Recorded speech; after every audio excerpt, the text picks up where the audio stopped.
Hello again, welcome back everyone. We're jumping back into the Mustang real quick. I just wanted to make a sort of short video that I hope people would find helpful. There seems to be some very common problems, issues regarding the blower motor, which the HVAC system and the vents.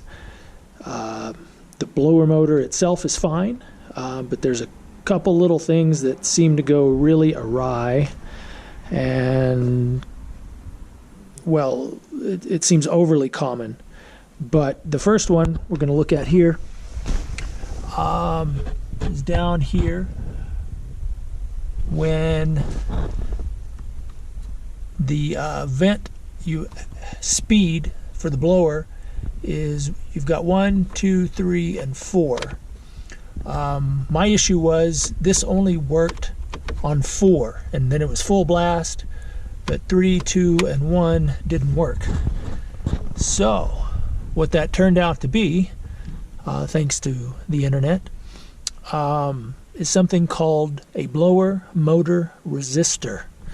And we'll grab that guy real quick. So we've got this guy.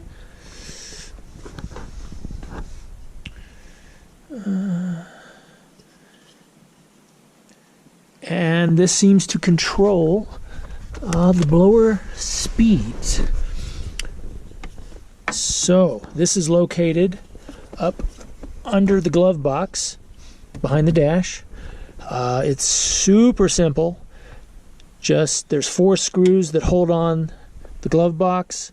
You can drop that down, pull it out of the way. You have easy access. This guy is just up under there, held on with 2 screws, and pull them out.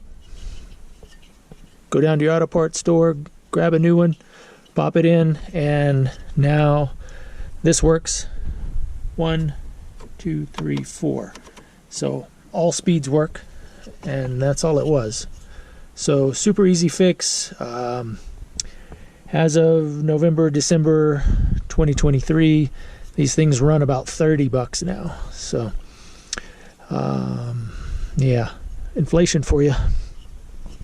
The next little issue we had was we weren't getting air to the floor.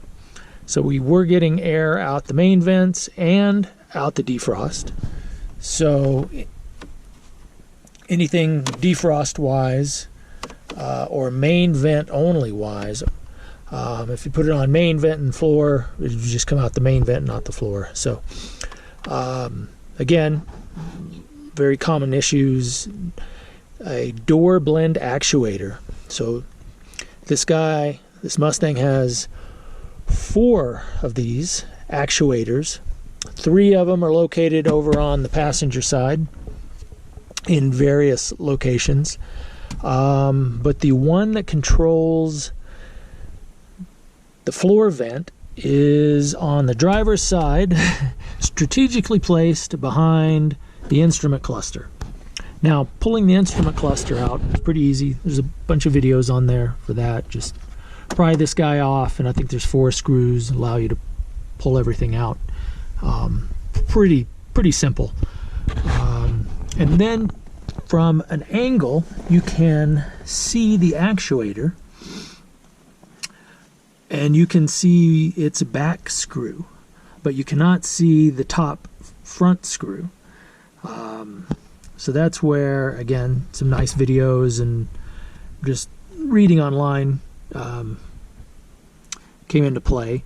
And the reason I'm talking about this is I just wanted to mention that once I got in there, there's a vent tube that sort of blocks the way. And people said if you move that up out of the way, you can eventually sort of wiggle your way back to that screw, which is true.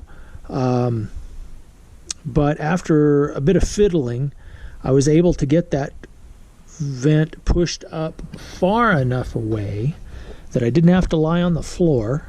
I didn't have to go from underneath. I could just access it from an angle out here. And I'm going to show you the actuator and the tool. or tools that I use for that. So this is the actuator that sits back up in there.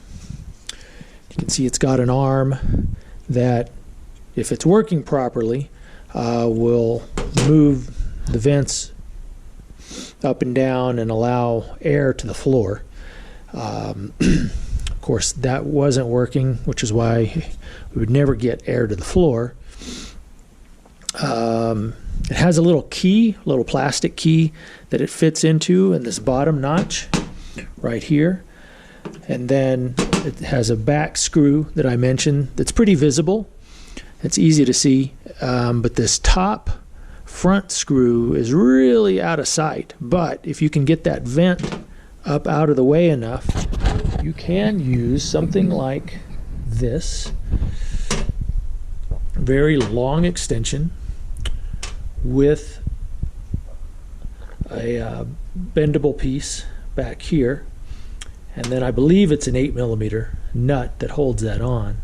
So with all these things sort of combined, I could get up there with an angle and just pull that guy out, replace it, a little bit of fiddling, and then looking very far from the side, I could put the screw back in once everything was lined up and just kind of start it with my hand and then work with different tools. So if you've got a power screwdriver, these are great. Just need a little adapter so you can add the sockets onto there. But other than that, it really, once I figured out getting that vent tube out of the way, and having something long that can reach up in there, that made it much, much simpler to do. So again, this thing right around the $30 mark, so your dollar's at work. But now I've got heat to the floor and at variable speeds. So anyway, that's all we're doing today. Moving on to new things up and coming soon. I'm sure I'll find something. All right. Thanks again. Any comments, questions, leave them down below. Thank you.